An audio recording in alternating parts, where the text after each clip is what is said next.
चलिए खैर बाजार खुलने वाला है वीरेंद्र। जी हाँ, बाजार खुलने वाला है और देखिए इस वक्त आज के सबसे बड़े डिसअपॉइंटमेंट में होगा आई थिंक ICICI बैंक, लेकिन फिर भी मैं कहूँगा कि बाजार शायद इन स्टॉक्स को पनिश करने को तैयार ही नहीं है। आई मीन निफ्टी ऑलमोस्ट आप देखिए खुला है 8663, करीब 24 अंक ऊपर, और याद रखिए बड़े क्रिटिकल लेवल के बेहद पास 8668, 8674 याद रखिएगा इस दौर का हाई है हमारा 8670। और इस बीच ICICI बैंक को देखिए करीब 2% नीचे खुला है। आपकी स्क्रीन पे BHL करीब 147.40 पर यहाँ पर तेजी है, BHL 147.50 पर। उसके बाद देखिए आप ONGC और येस बैंक, यहाँ पे भी कुछ स्ट्रेंथ नजर आ रही है।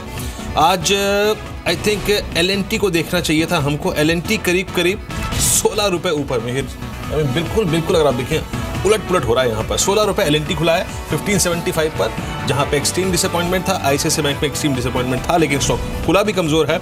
लेकिन फिर भी अगर आप देखें रेस्ट्रिक्टेड लॉसेस के साथ टाटा मोटर्स DVR आपकी स्क्रीन पे 4 रुपए ऊपर है। टेक महिंद्रा बैकफुट पे 9 रुपए गिरावट यहाँ पे 471 यहाँ पर, और उसके बाद ICICI बैंक लगभग 4 रुपए नीचे 258.80 पे। और अगर आप देखें कुछ स्टॉक फ्यूचर्स को देखें जहां पर इस वक्त काफ़ी डिसेंट मूव है, आई थिंक मैं गेनर्स में से ही शामिल करना चाहूँगा। लुक एट BHL स्ट्राइक करता हुआ इस वक्त आप गेनर्स और BHL को देखिए। इस बीच PNB अगर आप देखें तो करीब 2.5 रुपए ऊपर, लगभग 2% का इजाफा यहाँ पे है। उसके बाद एक्सिस बैंक 8 रुपए ऊपर 554 के स्तर पर अच्छी तेजी यहाँ पर। बैंक ऑफ महाराष्ट्र यहाँ पे करीब 32 का स्तर, एक रेस्ट्रिक्टेड गेन। कैनरा बैंक लगभग 1.25% ऊपर, और साथ ही साथ येस बैंक अगर आप देखें करीब 1.25% ऊपर कारोबार कर रहा है। लेकिन निफ्टी इस बीच अगर आप देखें ऑलमोस्ट 8693 CY16 के नए हाईस पर में है। जी हाँ बिल्कुल, CY16 के इनफैक्ट पिछले 15 महीने के सबसे ऊंचे लेवल पर निफ्टी इस समय ट्रेड करते हुए। और देखिए आप इनफैक्ट LNT और ICICI की भी जो बात कर रहे थे ना, मार्केट यहाँ पर सिल्वर लाइनिंग ये देख रहा है कि वर्स्ट इज बिहाइंड देम, और यहाँ से ऊपर हो सकता है चीज़ें सुधरे ही। वैसे भी इस समय बाजार में जिस तरह का मोमेंटम है, सो निफ्टी ऑन योर स्क्रीन आधे % से ज़्यादा की मजबूती यहाँ पर। BHEL टॉप गेनर, LNT और ICICI बैंक पर जो फियर था उससे बेहतर रुझान देखने को मिला है। एक बार देख लेते हैं मिड कैप में मोमेंटम कहाँ पर कैरी कर रहा है। अब देखिए GE शिपिंग करीब 4.25% ऊपर है, IRB इंफ्रा 3% ऊपर है। कुछ और काउंटर्स मिड कैप में जहाँ पर अच्छा मूव देखने को मिल रहा है, because mid cap index in fact इस समय ऑलमोस्ट 0.25% ऊपर है, यानी 106 पॉइंट्स की मजबूती। हिंदुस्तान जिंक है जो कि 2% ऊपर है, Exide 1.5%। Bajaj finance, page industries, container corporation of India, Ipca labs और कैनरा बैंक, ये कुछ काउंटर्स हैं जिस पर काफ़ी अच्छा मूव इस समय देखने को मिल रहा है। तो ये सारे वो स्टॉक्स हैं जो कि इस समय अच्छी तेज़ी दिखा रहे हैं। और निफ्टी क्लियरली आज जो एक फियर बना हुआ था because of 2 big boys LNT और ICICI, उसे क्लियरली निगेट करते हुए 15 महीने की ऊंचाई पर। अभिजीत क्या कहेंगे ओपनिंग पर आप?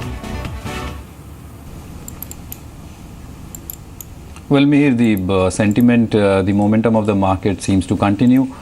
Or immediate charts पे we don't see any kind of reason why this जो price movement है that's likely to extend further up, and 87 is very close.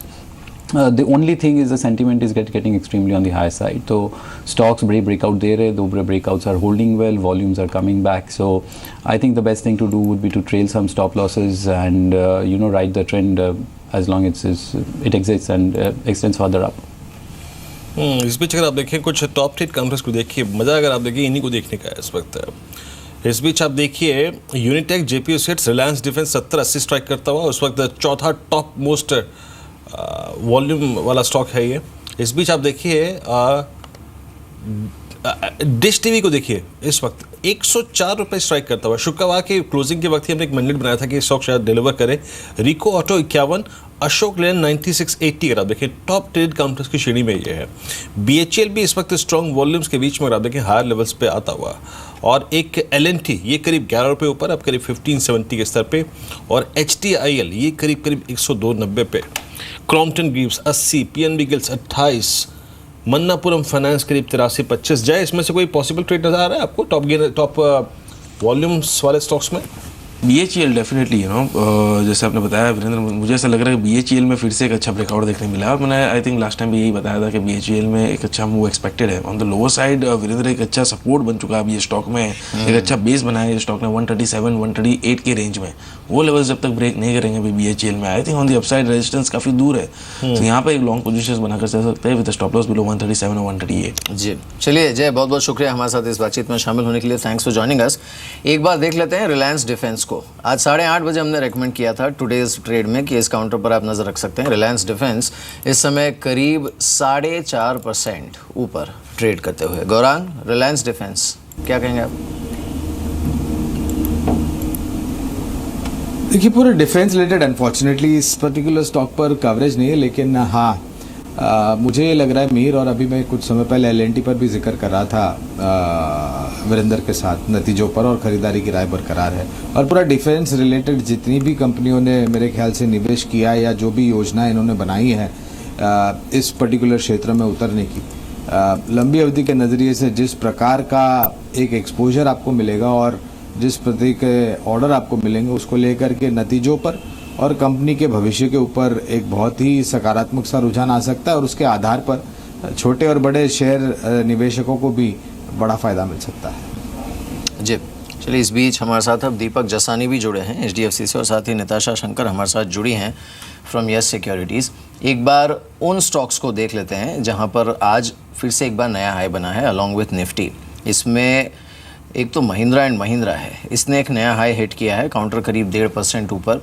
GHCL और एक काउंटर है जो कि 2.5% ऊपर है। बजाज फाइनेंस, इस काउंटर पर 3% की तेज़ी, एक नया हाई देखने को मिला है। और कुछ काउंटर्स में HPCL, UltraTech cement, all cargo logistics, Voltas, IIFL holdings, Dhampur sugar और मनपुरम फाइनेंस, ये कुछ काउंटर्स हैं जिस पर, लेकिन ज़्यादातर जो देखिए जो नया हाई जिन स्टॉक्स पर बना है, just look at the quality of the stocks जहाँ पर नया हाई बना है। दीपक, मॉर्निंग टू यू, शुक्रिया इस बातचीत में शामिल होने के लिए। The momentum refuses to die down. अब देखिए ICICI या फिर L&T को भी इसे लेकर कंसर्न बनी हुई थी लोगों की, but look at the way they have also behaved post their numbers. आपका व्यू क्या है इस समय मार्केट पर, आपकी स्ट्रैटेजी क्या है? Good morning. मार्केट्स जैसे आपने बताया कि बैड न्यूज़ को भी बिल्कुल निगलेक्ट कर रही है, और अच्छे माइक्रो लेवल्स पे जो नंबर्स ठीक नहीं आ रहे हैं, फिर भी या तो सेम डे ही डिस्काउंट हो जाता है या डेढ़ या 2 दिन में डिस्काउंट हो जा रहा है। सो ये एक रिस्क एपिटाइट का बता रहा है। और दूसरा कि जो फ्लोज आ रहे हैं वो काफ़ी स्ट्रॉन्ग है। जैसे हमने देखा है कि FIs की तरफ से 11,000 से ज़्यादा करोड़ का निवेश हो चुका है जुलाई में। म्यूचुअल फंड्स वैसे थोड़े थोड़े ढीले है, लोकल इन्वेस्टर्स थोड़े से कॉशियस है। थ्रू म्यूचुअल फंड्स इन्वेस्टमेंट बहुत ही कम कर दिया है ये पूरे फर्स्ट हाफ में, और जुलाई में तो खासकर कुछ 60-70 करोड़ का ही नेट इन्फ्लोज रहा है म्यूचुअल फंड्स का इक्विटीज़ में। लेकिन FIs का इंडिया के अलावा कोई अल्टरनेटिव इमर्जिंग मार्केट स्पेस में उनको नहीं दिख रहा है। इसके कारण यहाँ पे हर एक वैल्यूएशन लेवल पे हर एक नेगेटिव या पॉजिटिव न्यूज़ के ऊपर भी पैसा आ ही रहा है। तो ये थोड़ा सा माइनर बबल फॉर्मेशन जैसा हो तो रहा है।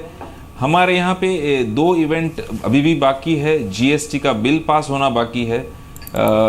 जैसे कि न्यूज़ रिपोर्ट में आया है कि आज शायद मीटिंग होने के बाद टेबल आज 1-2 दिन में हो सकता है GST बिल। तो ये एक बड़ा ट्रिगर बाकी है। और दूसरा, कॉर्पोरेट रिजल्ट्स में भी अभी कुछ कंपनियों के नतीजे आने बाकी है। तो ये 2 ट्रिगर एक बार निकल जाएंगे तो शायद हमें market near term top formation होता दिखेगा। GST एक बहुत ही पॉजिटिव ट्रिगर हो सकता है मार्केट के लिए, लेकिन नियर टर्म में थोड़ा सा नेगेटिव इम्पैक्ट आ सकता है। और पिछले कुछ महीनों में, हफ्तों में GST के कारण काफ़ी बिल्डअप हुआ है मार्केट में। तो एक बार GST बिल जब पास होता है तो शायद वो जो राइज होगा वो एक फाइनल राइज नियर टर्म के लिए हो सकता है। नताशा, L&T पे जो स्ट्रीट ने रिएक्शन दिया है, ICICI बैंक पे जो स्ट्रीट ने रिएक्शन दिया है, ICICI बैंक की ये एसेट्स क्वालिटी, ये प्रोविजनिंग, NIMs पे पड़ता प्रेशर, और L&T आपने बॉटम लाइन देखा, टॉप लाइन देखा, ओवरसीज ऑर्डर विन देखा, डोमेस्टिक ऑर्डर्स की स्थिति देखी, आपका पोस्ट नंबर्स क्या रिएक्शन है? और स्ट्रीट की रिएक्शन पर का जो रिएक्शन है उससे आपको थोड़ा सरप्राइज हुआ क्या?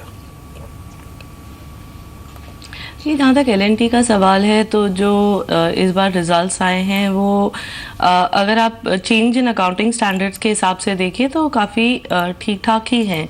इनफैक्ट रिजल्ट्स यही इंडिकेट कर रहे हैं कि आगे जाके स्लो एंड स्टेडी रिकवरी आनी चाहिए L&T में, both in terms of order inflow as well as in terms of order execution. अब जो अकाउंटिंग स्टैंडर्ड्स की वजह से चेंजेस हुए हैं उसमें हायर देन एक्सपेक्टेड प्रोविजनिंग है, बट देन उसके लिए कंपनी को पेनलाइज करने का कोई पॉइंट नहीं होता है। डेफिनेटली एक स्लो एंड स्टेडी रिकवरी दिखाई दे रही है जो कि स्टॉक को बेनिफिट करेगा, जिसकी वजह से कि पूरी स्ट्रीट और हम लोग भी उस पर पॉजिटिव ही हैं। बिल्कुल। अभिजीत, इस बीच शुक्रिया हमारे साथ इस बातचीत में शामिल होने के लिए। एक बार देख लेते हैं गेनर्स को। इसमें भारतीय इंफ्राटेल सबसे ऊपर है, करीब 2.5% ऊपर। बजाज ऑटो भी अच्छी मजबूती दिखा रहा है, करीब 0.25% ऊपर ये ट्रेड कर रहा है। TCS करीब 1.5% ऊपर और विप्रो करीब 1.25% ऊपर। गौरांग, ये जो IT स्टॉक्स हैं, एक जो सेंटिमेंट क्रिएट हुआ था नंबर्स के बाद इन्फोसिस TCS के, अब आप यहाँ पे देखिए जो एक डिस्कनेक्ट थोड़ा देखने को मिलता है between the price movement and the commentary. आप मैनेजमेंट की कमेंट्री देखिए रिजल्ट्स के तुरंत बाद ही, स्पेशली इन्फोसिस में हमने काफ़ी रिजिग होते देखा है मैनेजमेंट में, और अभी भी वो चल रहा है जिस तरह की खबरें आ रही हैं। लेकिन जो प्राइस मूवमेंट है वो शायद कुछ और रिफ्लेक्ट कर रहा है यहाँ पे, specially in case of TCS और साथ ही बाकी विप्रो। आपका व्यू क्या है इन स्टॉक्स पे?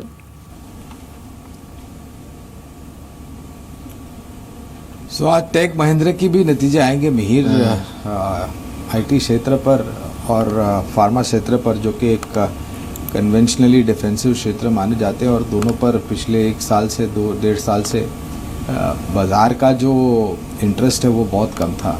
हमने हाल ही में फार्मा सेक्टर पर कुछ इंटरेस्ट आते हुए देखा है।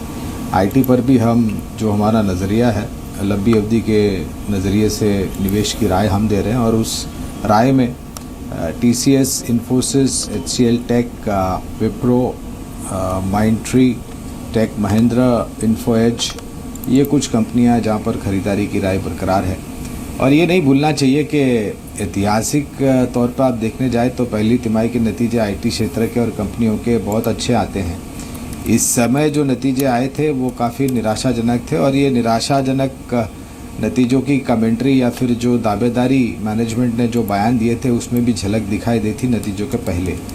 तो मैं मानता हूं कि स्थानीय मार्केट में बड़ी अपॉर्चुनिटी है, विदेशी मार्केट में भी अपॉर्चुनिटी काफ़ी बड़ी है, लेकिन जो अर्थव्यवस्था है वहां पर उसको लेकर के थोड़ा बहुत संकोच होता है छोटी मध्यम अवधि के नज़रिए से। और एक बड़ा ट्रिगर है presidential election in the United states of America. अब ये देखना ज़रूरी है कि कौन वहाँ पर प्रेसिडेंट बन करके आता है।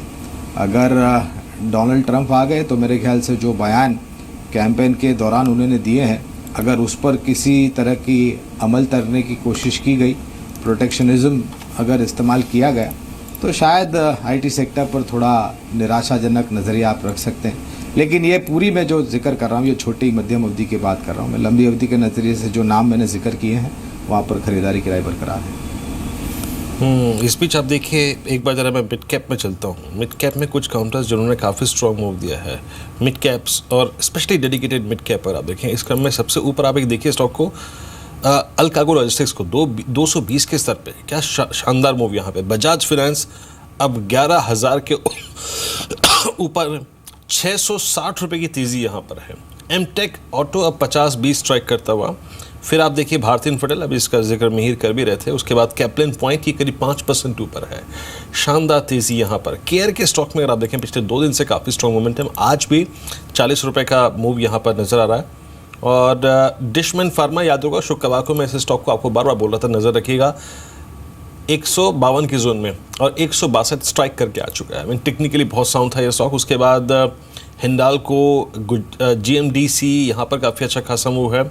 एक बार GHCL दिखाएंगे आप क्या कर रहे हैं। पोस्ट नंबर्स लास्ट वीक इसके नंबर्स थे, मेरे ख्याल से नंबर्स आए करीब 205-210 के स्तर पे। आज सुबह इनफैक्ट हमने सजेस्ट भी किया था 235 का टारगेट हिट भी होगा। यहाँ पे 235 ही था उस कॉल का target. 231 post numbers. Quran, GHCL पर आपकी राय? मेरे ख्याल से अगर मेरी याददाश्त सही है तो ख़रीदारी की राय बरकरार है। एक समय से जो नतीजे थे वो बहुत ही उत्साहजनक नहीं थे, जहाँ पर आप ऊपर के तरफ के जो लक्ष्यांक है उसको रिवाइज़ करें। लेकिन उम्मीद है जिस तरीके से आने वाले समय में परिस्थिति में सुधार होगा, इनकी जो बिक्री, आमदनी और जो मुनाफा है, ये तीनों पर मेरे ख्याल से सकारात्मक सा रुझान आ सकता है। तो इस स्तर पर या गिरावट पर आप बिल्कुल ख़रीदारी कर सकते हैं। बिल्कुल। चलिए गौरांग, बहुत बहुत शुक्रिया हमारे साथ इस बातचीत में शामिल होने के लिए। Thanks for joining us. इस बीच निफ्टी 8700, बस it's with in that touching distance कोशिश छू कर चुका रहा है है। सुबह करा देखिए 8701 का हाई लगा चुका है। वो छूने के बाद हल्का थोड़ा सा नीचे, but anyways I mean now it's just a number in levels के आसपास। Nitasha, are you preparing for 9000? That would be tough to call, लेकिन अभी तो यही दिख रहा है कि मोमेंटम जो है वो पॉजिटिव डायरेक्शन में ही है। जीएसटी एक बहुत बड़ा ट्रिगर रहेगा, ऑल्दो मोर और लेस प्राइस्ड इन है, लेकिन उसको तब भी मार्केट का पॉजिटिव मूड जो है उसको इम्प्रूव करने के लिए वो होगा। दूसरी चीज़, जो बड़ी कंपनीज जिनके रिजल्ट्स अभी बाकी हैं वो डिसाइड करेंगे कि मार्केट का डायरेक्शन कैसा रहेगा। पर्टिकुलरली जो लार्जर पीएसयू बैंक्स है, जैसे जैसे उनके रिजल्ट्स आएंगे उसके हिसाब से डायरेक्शन जो है वो डिसाइड करेगा।